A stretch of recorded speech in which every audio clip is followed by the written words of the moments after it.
Evening student. तो आज हम क्लास 12 का इस चैप्टर फर्स्ट का नेक्स्ट लेक्चर स्टार्ट करेंगे, लेक्चर नंबर 23। और आज हम लोग पढ़ेंगे गॉस थ्योरम का सेकंड एप्लीकेशन। ठीक है, गॉस थ्योरम के दो एप्लीकेशन हैं। इसमें फर्स्ट एप्लीकेशन मैंने कल डिस्कस किया था। पहला एप्लीकेशन हमारा क्या था? Electric field intensity due to infinite line charge distribution, जिसका फार्मूला हमने डिराइव किया था E = λ/2πε0r। ठीक है, जहाँ पे लैम्डा हमारा है लीनियर चार्ज डेंसिटी या लाइन चार्ज डेंसिटी, जिसकी SI यूनिट कूलम्ब पर मीटर होगी। आज हम सेकंड एप्लीकेशन पढ़ेंगे गॉस थ्योरम का। सभी लोग हेडिंग लगाएंगे, electric field intensity, electric field intensity due to infinite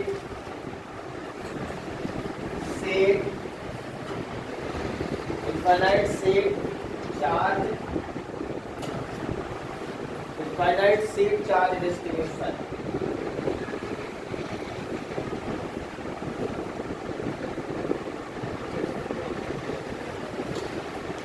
electric field intensity due to infinite sheet charge distribution. कल हमने जो चार्ज डिस्ट्रीब्यूट किया था, एक लाइन में चार्ज डिस्ट्रीब्यूट किया था, याद है आपको? एक लाइन में चार्ज डिस्ट्रीब्यूट किया था। ये लाइन है, इस लाइन में पूरा चार्ज डिस्ट्रीब्यूट कर दिया था यूनिफॉर्मली। आज हमारे पास जो चार्ज डिस्ट्रीब्यूशन है वो एक सीट है। इसे क्या बोलते हैं? Paper sheet. नाम सुना आपने कभी? यही सीट है। इसी सीट में बस ये मेटल की सीट होगी, कंडक्टिंग सीट होगी। अब इसमें क्या होगा? चार्ज यूनिफॉर्मली डिस्ट्रीब्यूट रहेगा। सीट बिल्कुल इसी तरह रहेगी। क्लियर है सभी को? सीट दिख रही है सबको? सीट दिखनी चाहिए। अब इसी में पूरी सीट में चार्ज डिस्ट्रीब्यूट रहेगा और इसी सीट में कुछ दूर पे हमें इलेक्ट्रिक फील्ड इंटेंसिटी निकालना है। तो जब चार्ज है तो इससे दूर फील्ड भी होगी, है ना? और इस सीट में दोनों तरफ फील्ड होगी। ध्यान से देखिए, यदि यहाँ पे चार्ज है पूरी सीट में तो इधर भी वही चार्ज है। एक चार्ज यदि यहाँ पे रखा है तो उसकी फील्ड दोनों तरफ होगी क्या? सीट को देखें, इसमें जो चार्ज यहाँ पे रखा होगा उसकी फील्ड दोनों तरफ होगी, क्योंकि सीट है बहुत पतली है। जो चार्ज यहाँ पे आप रखोगे तो वो दोनों तरफ, प्लस चार्ज रखेंगे तो दोनों तरफ फील्ड निकलेगी, और माइनस चार्ज रखेंगे तो दोनों तरफ से आएगी। क्लियर है? तो सबसे पहले हम एक सीट कंसीडर करेंगे। तो यहाँ पे लिखेंगे consider a seat of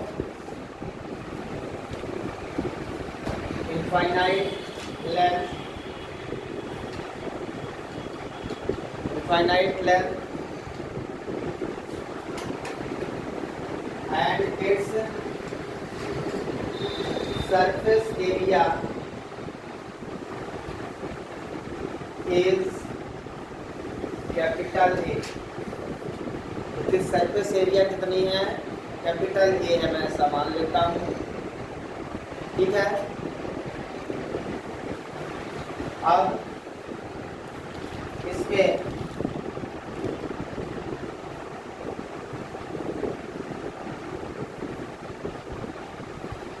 charge लिखेंगे। तो सबसे पहले हमने क्या कंसीडर किया? एक सीट इनफाइनाइट लेंथ की है और उसकी सरफेस एरिया क्या है?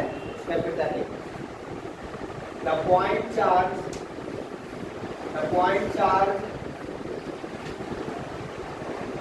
uniformly distributed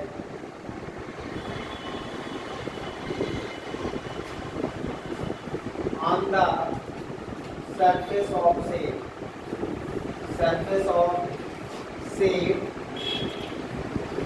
with surface charge distribution,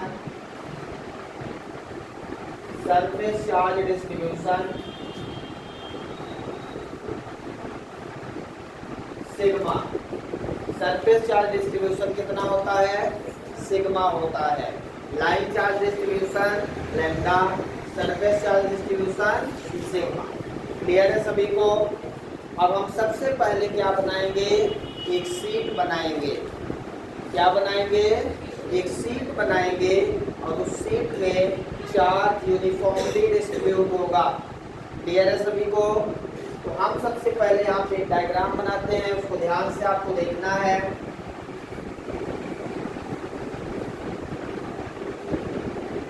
ये वही शीट बना दिया मैंने और इस शीट पर क्या रख दिया हमने?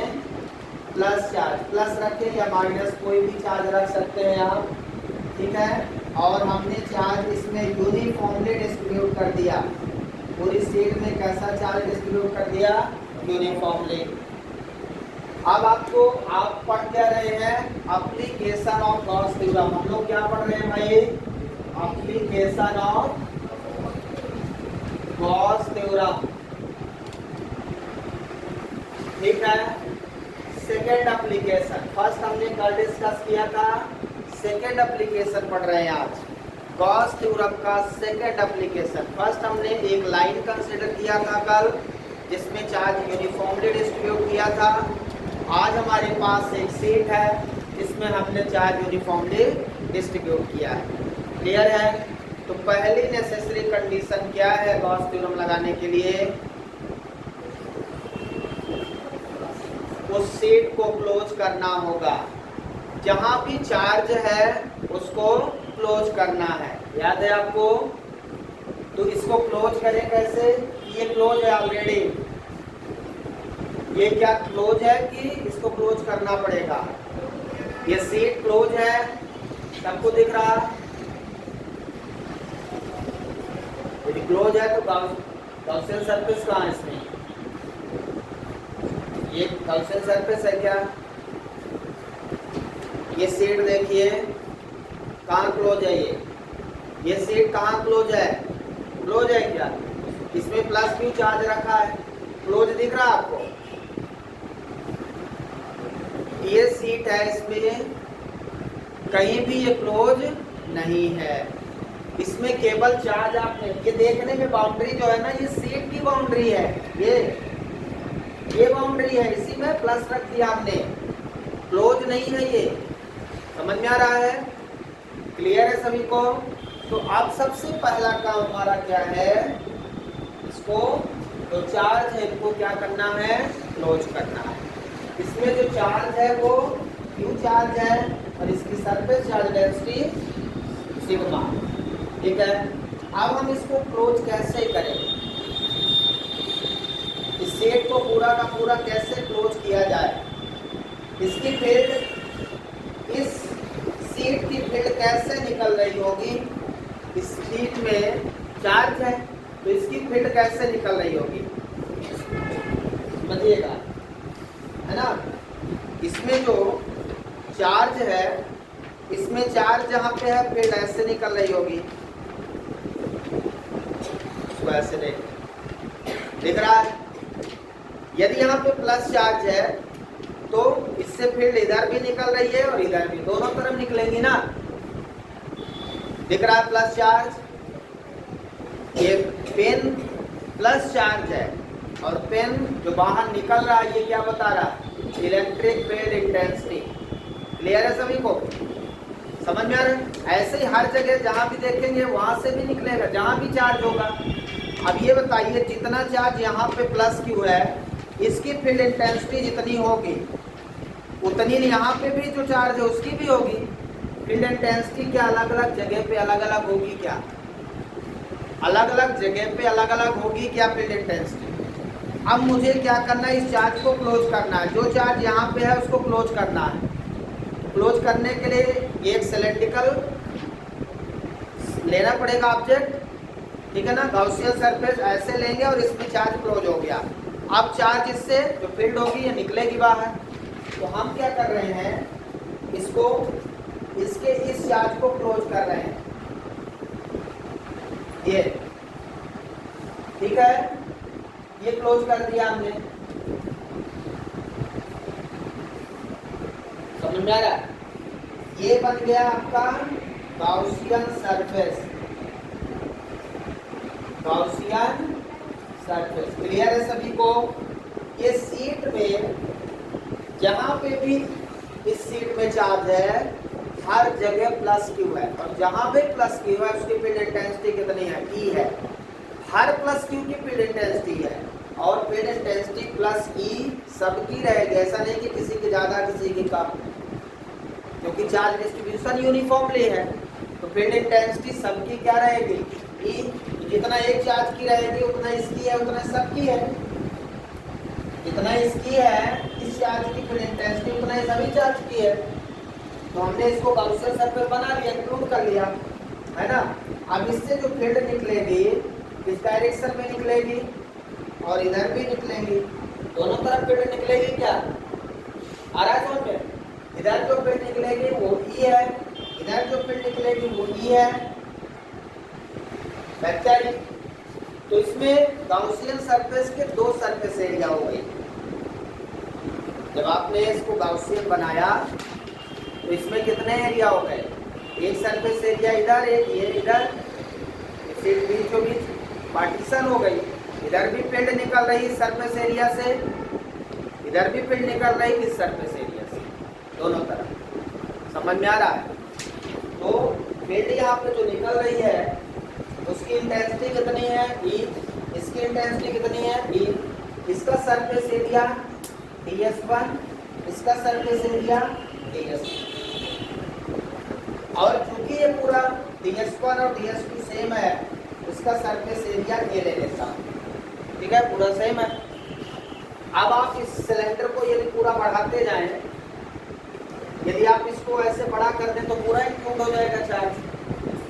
तो जितना इसमें इंटेंसिटी ई है, आप चाहे ऊपर जितना भी बढ़ाइए इंटेंसिटी ई रहेगी, इंटेंसिटी पे कोई इफेक्ट नहीं पड़ेगा। तो जितने इंटेंसिटी इस जगह की है वो पूरा निकाल लीजिए, उतनी तो हर जगह रहेगी। चाहे इस सीट में प्लस चार्ज यहाँ पे है तो यहाँ की जो इंटेंसिटी वही यहाँ की भी है। अलग अलग जगह पे इंटेंसिटी सब जगह पे सेम है, अलग अलग नहीं है।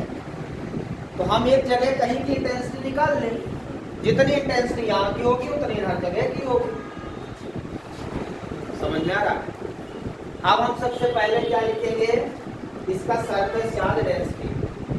तो surface charge density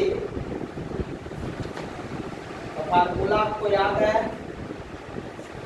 previous video में मैंने बताया था। Surface charge density equal to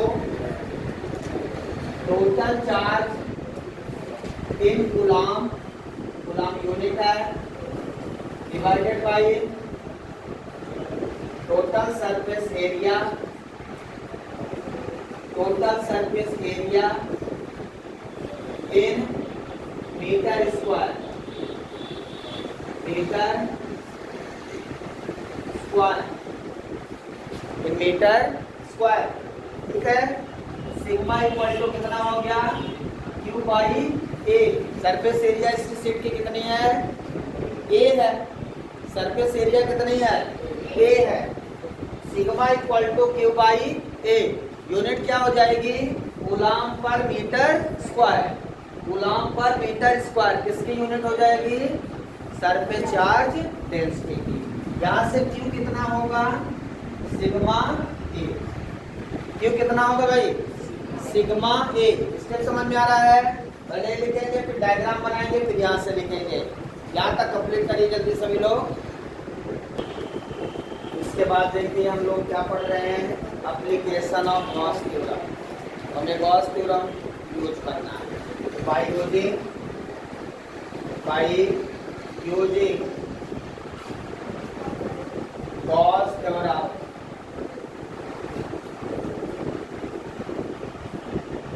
हम लोग अब गॉस थ्योरम लगाएंगे। गॉस थ्योरम क्या होता है, net electric flux flow close surface integration vector E dot ds vector equal to q by epsilon. यहाँ तक कोई डाउट है? अब पिछले लाइन में आपने देखा था 3 सरफेस एरिया थी, ds1 ds2 ds3। आज 2 सरफेस एरिया है, दोनों तरफ का फेस इधर का और इधर का। ds1 और ds2 बिल्कुल इक्वल है। यदि कोई चार्ज आपने शीट पे रख दिया है तो जितनी फील्ड इधर निकलेगी, जितना सरफेस एरिया से उतना उधर निकलेगी, दोनों तरफ सेम रहेगी। मतलब सरफेस एरिया इसकी सेम रहेगी, जितना ये सरफेस एरिया, मतलब यूनिफॉर्म सरफेस एरिया। मतलब कल एरिया अलग अलग थी, जब ये सरफेस था तो इसकी एरिया इतनी थी, इसकी, लेकिन आज जो एरिया है सरफेस एरिया क्या है, इक्वल है, यूनिफॉर्म। अब हम क्या करेंगे, पहले इसको ओपन करेंगे। 2 सरफेस एरिया है तो 2 पार्ट किया जाएगा, ds1 और ds2 के लिए। इसको ओपन करेंगे तो क्या लिखेंगे, vector E dot ds1 plus vector E dot ds2 equal to q by epsilon. हो गया। अब यहाँ पे इसको ओपन कर लें, a dot b equal to ab cos theta e ds1 cos theta plus e ds2 cos theta q by epsilon. Clear है सभी को? अब थीटा देखिए, यहाँ से देखिए इलेक्ट्रिक फील्ड E और ds1 भी, इसका एरिया वेक्टर भी इधर ही है। मतलब इस शीट का एरिया वेक्टर किधर है, इस शीट का एरिया वेक्टर ये है और इधर ही इलेक्ट्रिक फील्ड है, एरिया वेक्टर इधर का, इलेक्ट्रिक फील्ड इधर ही, इधर एरिया वेक्टर। मतलब शीट का एरिया वेक्टर और सरफेस एरिया इलेक्ट्रिक फील्ड की डायरेक्शन सेम है। दिख रहा है सभी को? और इधर की फील्ड क्या है, इस डायरेक्शन में, और इसकी एरिया वेक्टर भी इसी डायरेक्शन, दोनों सेम डायरेक्शन। मतलब एंगल कितना होगा यहाँ, थीटा इक्वल टू 0 cos 0 1, यहाँ theta equal to 0 cos 0 1। Clear है सभी को?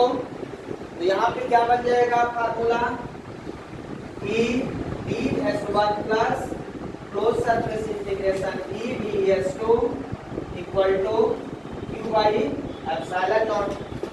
कोई डाउट है यहाँ तक? अब यहाँ से E कॉमन ले लेंगे, दोनों से E कॉमन ले लें तो अंदर क्या बचेगा, close surface integration ds1 plus ds2 equal to q by epsilon not. यहाँ तक चेक करिए, समझ में आया क्या? कंप्लीट करिए पहले। अब देखिए यहाँ पे ds1 जितना सरफेस एरिया यहाँ पे है, माना कि ये सरफेस एरिया A है, तो ये भी सेम है, ये भी A है। मतलब मैं लिख सकता हूँ close surface integration ds1 equal to ds2 equal to A। मतलब इसकी सरफेस एरिया क्या है, A है। अब ये किसी भी शेप का हो सकता है, उसकी एरिया का फार्मूला आपको रखना रहेगा। ये सिलेंडर है तो सिलेंडर रख दें। अभी हमने उसकी एरिया क्या मान लिया, A मान, ठीक है। आगे कट जाएगा इसलिए हमने A मान लिया, ठीक है। तो ds1 और ds2 दोनों सरफेस एरिया क्या है, इक्वल है, तो मैंने यहाँ पे इक्वल A लिख दिया। अब यहाँ पे रख दीजिए वैल्यू A प्लस A, कितना हो जाएगा, E into A plus A equal to, इसको आगे लिखिएगा, है ना, यहाँ सामने नहीं, इधर लिखिएगा, ds1 equal to ds2 equal to A। चलो उसी लाइन में लिखते हैं, तो स्टेप अलग है। इसके बाद ये लिखेंगे, तो ds1 प्लस ds2 की जगह मैंने क्या लिख दिया, A लिख दिया, तो A plus A equal to q by epsilon. सही है? A प्लस A कितना हो जाएगा, 2A, ये हो जाएगा 2EA equal to q by epsilon not. अब आपको यहाँ से निकालना क्या है, इलेक्ट्रिक फील्ड इंटेंसिटी ई निकालना, ई इक्वल टू क्या हो जाएगा, Q by 2 epsilon not a. अब क्यू की वैल्यू रख दीजिए, क्यू की वैल्यू इक्वेशन फर्स्ट से कितना है, sigma A 2 epsilon not a, इसे कैंसिल हो गया। क्यू की वैल्यू हमने रख दिया क्यू इक्वल टू सिग्मा ए, बचा कितना, sigma divided by 2 epsilon. Electric field intensity does not depends on the radius of Gaussian surface। मैंने आपको बताया जितनी फील्ड यहाँ से निकल रही उतनी हर जगह से निकल रही, तो इसमें रेडियस से कोई लेना देना नहीं। फील्ड जब वैरी होती है तो उसकी रेडियस का यूज होता है कि यार इतने फील्ड में कम फील्ड इंटेंसिटी है, ज़्यादा जैसे बढ़ेगा फील्ड बढ़ेगी। तो यहाँ तो जितनी फील्ड यहाँ से निकल रही है उतनी ही कहीं से भी निकल रही है, इसलिए रेडियस से फ्री है। Electric field intensity free from the radius of Gaussian surface. Clear है? तो यहाँ पे मोस्ट इम्पोर्टेंट फार्मूला डिराइव हो गया है, इसको आप हमेशा याद रखेंगे। देखिए यहाँ तक जल्दी से, तो गॉस थ्योरम के दोनों एप्लीकेशन हमने कंप्लीट कर दिया। फर्स्ट एप्लीकेशन क्या था, electric field intensity due to infinite long line charge distribution. दूसरा है infinite sheet charge distribution, infinite line charge distribution, infinite sheet charge distribution. ठीक है, इनफाइनाइट लाइन चार्ज, तो लाइन की लेंथ पर निर्भर नहीं करती इलेक्ट्रिक फील्ड, लाइन कितनी भी बड़ी हो छोटी हो, लेंथ उसके लेंथ पे निर्भर नहीं करती। सीट की भी लेंथ पे कोई निर्भर नहीं करता, सीट कितनी बड़ी है कितनी छोटी है, उसमें पॉइंट पे चार्ज है उतना ही पर्याप्त है ना। तो सीट है, बस इससे ध्यान रखना। तो इसका यूज हम लोग कहाँ करेंगे, इसका यूज हम अगले चैप्टर में जब कैपेसिटर की स्टडी करेंगे। एक कैपेसिटर को बनाने में 2 सीट का यूज होता है, एक कैपेसिटर को बनाने में 2 सीट का यूज होगा। मतलब एक कैपेसिटर कब बनेगा, जब हम 2 सीट को पैरेलल में ऐसे रखेंगे, समझ रहे, और इनके बीच का जो गैप है वो बहुत कम होगा, बहुत कम। सीट को जब हम पैरेलल में रखेंगे ऐसे और इन सीट में चार्ज होगा तो वहाँ पे एक कैपेसिटर का निर्माण हो जाता है। मतलब ये जो हेडिंग हमने एप्लीकेशन पढ़ी है ये वेरी वेरी मोस्ट इम्पोर्टेंट है, और एक सीट का डेरिवेशन हमने किया है। जब हमारे पास 2 सीट रखी होंगी तो इलेक्ट्रिक फील्ड इंटेंसिटी कितनी होगी। अब हम जो एग्जाम्पल करने जा रहे हैं वो example very very most important है। वही एग्जाम्पल आपका पैरेलल प्लेट में यूज किया जाएगा कैपेसिटर बनाते समय। तो हम एग्जाम्पल जो करने जा रहे हैं वो आपके सामने है।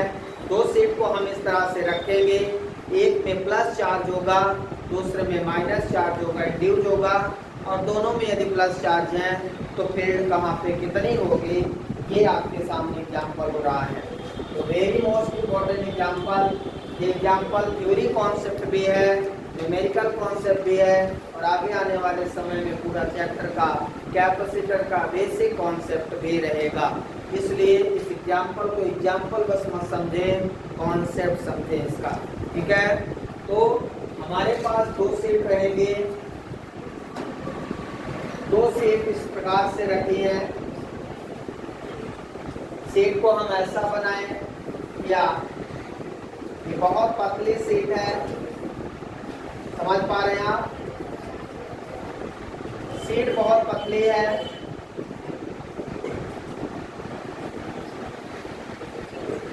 ये ऐसी सीट है। ठीक है, बहुत पतली सीट है, जैसा अभी आपको मैंने दिखाया। बहुत मोटी है क्या सीट, बिल्कुल उसी तरह पतली सीट है। अब इस सीट में पूरा प्लस चार्ज है, plus sigma surface charge density, इसका सरफेस चार्ज डेंसिटी कितना है, प्लस सिग्मा, और इसका मैं मान लेता हूँ माइनस सिग्मा। ठीक है, अभी पहला एग्जाम्पल में ये करेंगे, फिर दूसरे में दोनों को प्लस कर देंगे। अब हमें करना क्या है, find electric field intensity in the region P Q R। P region ये है, Q रीजन ये है, R रीजन ये।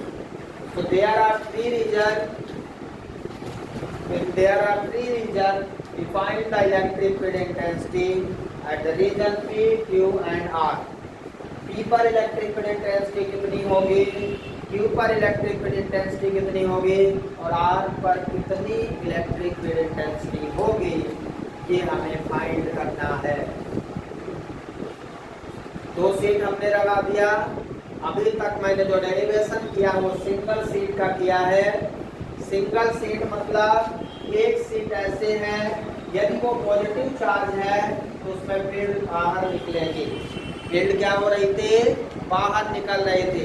यदि वो निगेटिव सीट है, यदि उसमें निगेटिव चार्ज है तो उसमें फील्ड बाहर से अंदर आएगी। ये कॉन्सेप्ट क्लियर है सभी को। पॉजिटिव चार्ज है तो फील्ड बाहर निकलेगी, नेगेटिव चार्ज है तो फील्ड अंदर आएगी। ये कॉन्सेप्ट यदि क्लियर है ये क्वेश्चन बहुत इजी हो जाता है। ठीक है, बना लीजिए जल्दी से, उसके बाद सॉल्व करते हैं। तो आप देखेंगे ये पॉजिटिव सीट हो गई और ये वाली नेगेटिव सीट। पॉजिटिव सीट पे क्या होगी, फील्ड हमेशा बाहर की ओर जाएगी। नेगेटिव सीट पे क्या होगी, फील्ड इनवर्ट होगी, मतलब फील्ड हमेशा बाहर से अंदर आएगी। यहाँ तक क्लियर है सभी को। आप देखेंगे फर्स्ट रीजन में electric field intensity at point P पे ध्यान से देखिए। पहले आप देखिए फिर लिखिएगा। पहले देखो, सुनो, समझो, फिर लिखना। इस रीजन की बात कर रहे हैं हम। इस सीट के कारण ध्यान से देखिए, इस सीट पे पॉजिटिव सीट के कारण फील्ड आ रही है। मैं यदि P इक्वल टू लिखूं, इस सीट का फील्ड इंटेंसिटी यदि मैं यहाँ पे लिखूं तो मैं क्या लिखूंगा, अभी मैंने निकाला कितना, सिग्मा पान 2 एप्सिलॉन नॉट। निकाला क्या, सीट का फील्ड इंटेंसिटी उससे कुछ दूर पे हमने निकाला है सिग्मा पान 2 एप्सिलॉन। अब यदि मैं डायरेक्शन देखूं यहाँ पे तो आपको पता है यदि एक्स एक्सिस है तो उसका यूनिट वेक्टर आई कैप होता है, उसका यूनिट वेक्टर आई है। वाई एक्सिस में जे कैप, जेड एक्सिस में के कैप, यूनिट वेक्टर। यदि मैं डायरेक्शन लेके चलूं तो ये जब हम इस सीट से इधर जा रहे हैं तो हम एक्स का नेगेटिव जा रहे हैं, सीट को ओरिजिन मानिए आप, तो इधर जा रहे हो आप इस सीट से, मतलब एक्स का पॉजिटिव और एक्स का नेगेटिव जब उल्टा जाते हो तो, है ना। तो मैं यहाँ पे क्या लिखूंगा, माइनस आई कैप। क्या लिखूंगा, इस सीट से पीछे जा रहे हो तो डायरेक्शन रिवर्स हो जाएगी, है ना। और अब आपको देखना है इस सीट के कारण, इस सीट के कारण यहाँ पे फील्ड हो गया, इस सीट के कारण यहाँ पे फील्ड इंटेंसिटी हो गया। अब दूसरी सीट बची, दूसरी सीट के कारण देखिए, दूसरी सीट में क्या होता है, जो डायरेक्शन ऑफ इलेक्ट्रिक फील्ड होती है वो पॉइंट ऑफ ऑब्जर्वेशन से उस सीट की ओर होती है, उस चार्ज की ओर होती है। जैसे मैं यहाँ पे नेगेटिव चार्ज बना दूं तो फील्ड हमेशा क्या होगी, बाहर से आएगी। पॉइंट ऑफ ऑब्जर्वेशन मान लीजिए यहाँ पे है, यहाँ पे P है, तो फील्ड हमेशा पॉइंट ऑफ ऑब्जर्वेशन से उस चार्ज की ओर आएगी। ध्यान से समझो, ये सीट कौन सी है, नेगेटिव। इस सीट की भी दोनों तरफ फील्ड होगी कि नहीं, इसकी भी फील्ड होगी, लेकिन इसकी फील्ड यहाँ पे कितनी है। तो यदि मैं इसकी डायरेक्शन बनाऊं तो इस पॉइंट से इसकी डायरेक्शन क्या है, पॉजिटिव एक्स की नेगेटिव एक्स, पॉजिटिव एक्स। तो फील्ड तो उतनी होगी सिग्मा पान 2 एप्सिलॉन। एक सीट की फील्ड अनंत तक कितनी होगी, सिग्मा पान 2 एप्सिलॉन। रेडियस पर डिपेंड नहीं करता, कहीं भी पूछे, यहाँ पूछे, यहाँ पूछे, यहाँ पूछे, कहीं भी पूछे कितनी होगी एक सीट की, एक सीट की फील्ड इंटेंसिटी सिग्मा अपान, पर डायरेक्शन देखना है। तो यहाँ पे जो डायरेक्शन है वो सीट की ओर है, तो यहाँ पे कितना लिखूंगा plus sigma upon 2 epsilon not I cap. I cap क्यों? क्योंकि एक्स का पॉजिटिव डायरेक्शन है। समझ में आया क्या? इस सीट के कारण इस पॉइंट पे ऐसे जाओगे, एक्स का नेगेटिव डायरेक्शन, देखो कई लोग लिख रहे हैं, उन्हीं से नहीं बनेगा जो लिख रहे हैं। इस सीट के कारण इस पॉइंट पे फील्ड की डायरेक्शन ये पॉजिटिव एक्स डायरेक्शन, यहाँ लिख दिया आई कैप। तो नेट फील्ड कितनी हो गई? 0। नेट फील्ड कितनी आ गई? मतलब पॉइंट पी पे इलेक्ट्रिक फील्ड इंटेंसिटी कितनी आ गई? क्लियर है? इस फील्ड के कारण इधर और इस फील्ड के कारण इधर, वैसे भी समझ में आ रहा है दोनों की डायरेक्शन क्या है? अपोजिट। वेक्टर क्वांटिटी है इसलिए कैंसिल। इक्वल भी फील्ड क्या है? अब यदि हम सेकंड पॉइंट पे चलें, electric field intensity at point Q. ध्यान से देखिए क्यू पॉइंट पे कोई बताएगा, इस पॉइंट पे हो, इस सीट के कारण फील्ड डायरेक्शन पॉजिटिव, फील्ड तो वही है सिग्मा अपान 2 एप्सिलॉन। आई कैप लिखेंगे, क्या लिखेंगे? आई कैप। अब इस सीट के कारण इस पे है ना, तो फील्ड तो सिग्मा अपान 2 एप्सिलॉन नॉट है, लेकिन डायरेक्शन देखिए, इसमें डायरेक्शन नेगेटिव चार्ज है, तो फील्ड हमेशा सीट की ओर आएगी। तो इस पॉइंट से फील्ड ये क्या लिखेंगे यहाँ? ये भी positive x direction, sigma upon 2 epsilon not I cap. Sigma upon epsilon not I cap. Magnitude of PQ ये मोस्ट इंपॉर्टेंट रहेगा। मोस्ट इंपॉर्टेंट ये है कि यदि दो सीट है पैरेलल में रख देते हो और उनका चार्ज क्या है? अपोजिट है। चार्ज क्या है? अपोजिट है।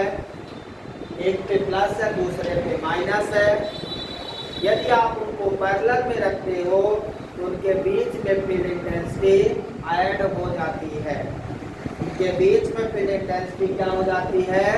ऐड हो जाती है। Sigma upon 2 epsilon not plus sigma upon 2 epsilon not equal to sigma upon epsilon not. Add हो गया, दोनों ऐड होके कितना आ गया?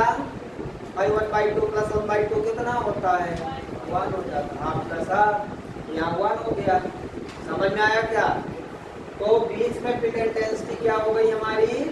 ऐड हो गई। वैसे भी देखिए, प्लस के कारण फील्ड बाहर, माइनस के भी भी उसी की ओर, दोनों की डायरेक्शन देख लीजिए सेम है तो ऐड हो जाएगा, और अपोजिट डायरेक्शन है तो 0 हो जाएगा, क्योंकि फील्ड इंटेंसिटी तो इक्वल रहेगी, चाहे पॉजिटिव सीट हो चाहे नेगेटिव सीट हो, फील्ड इंटेंसिटी का magnitude sigma upon 2 epsilon not ही रहेगा।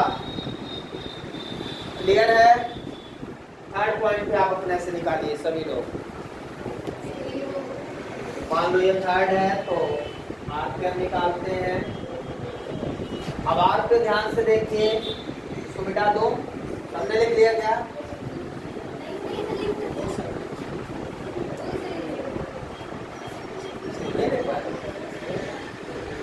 लिख लिया।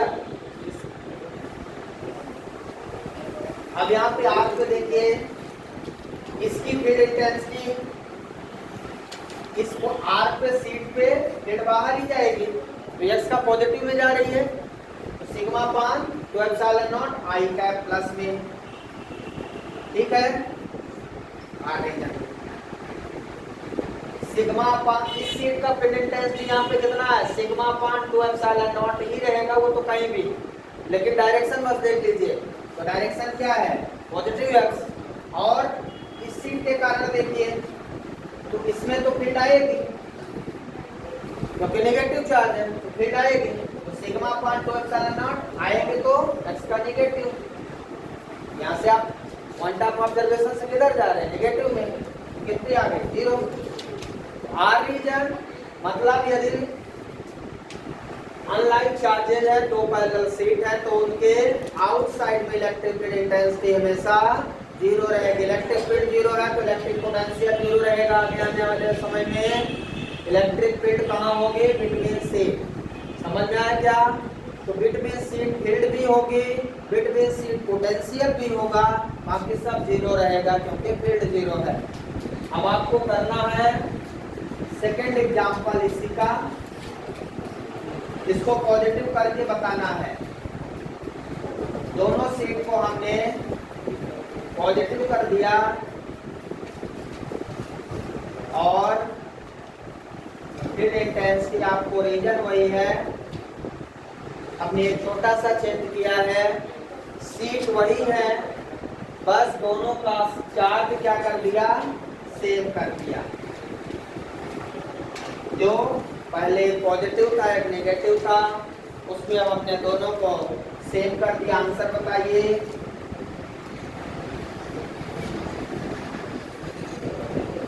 फर्स्ट रीजन में इलेक्ट्रिक फील्ड इंटेंसिटी ये पॉजिटिव, तो इसका तो वही रहेगा, sigma point 2 epsilon not I cap minus I cap, और इसके कारण ये भी पॉजिटिव हो गया तो इससे भी फील्ड बाहर निकलेगी।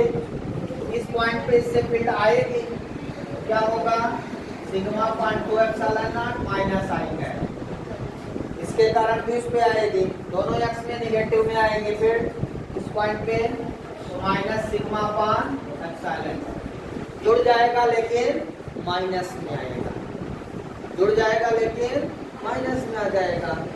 समझ में आया क्या? दोनों सेट में प्लस फील्ड इस बार निकलेगी, यहाँ से भी निकलेगी और यहाँ से भी निकलेगी, तो दोनों इस पॉइंट पे नेगेटिव एक्स में आ रही है, ठीक है। और क्यू पॉइंट पे देखेंगे, अब देखिए इस पे ये पॉजिटिव पे जा रही है, इस सीट के कारण ये क्यू पॉइंट पॉजिटिव एक्स में जाएगा, sigma point 2 epsilon not I cap plus इससे बाहर निकलेगी, एक्स का निगेटिव में आ रहा है, कितना हो जाएगा, माइनस आई कैप, 0 हो गया। आ रहा समझे?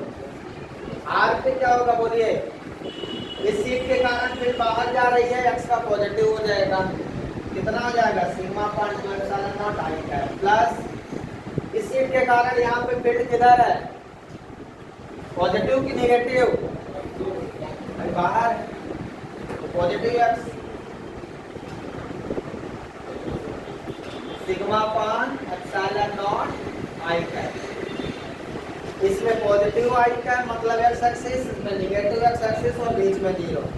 यदि सीट पर अनलाइक चार्जेस हैं तो बीच में इलेक्ट्रिक फील्ड ऐड हो जाएगी और दोनों तरफ 0, और यदि लाइक चार्जेस हैं तो साइड में फील्ड रहेगी, लेफ्ट साइड में नेगेटिव, अच्छा याद रखें, लेफ्ट साइड में नेगेटिव, राइट साइड में पॉजिटिव होगी ऐड होकर, और बीचों बीच 0 होगी। क्यों 0 होगी?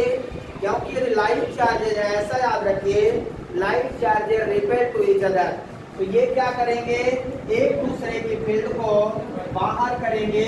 मैंने आपको एक बार बताया भी था कि यहाँ पे फील्ड इंटेंसिटी 0 हो जाती है यदि दो लाइक चार्जेस रखे हो तो चाहे ये दोनों पॉजिटिव पॉजिटिव हो, चाहे ये दोनों पॉजिटिव निगेटिव हो, मतलब निगेटिव निगेटिव हो, तब भी यही केस रहेगा, बीच में हमेशा 0 रहेगा। इसमें बीच में तभी ऐड होगा जब एक पॉजिटिव और दूसरा निगेटिव। क्लियर है सभी को? थैंक यू यार।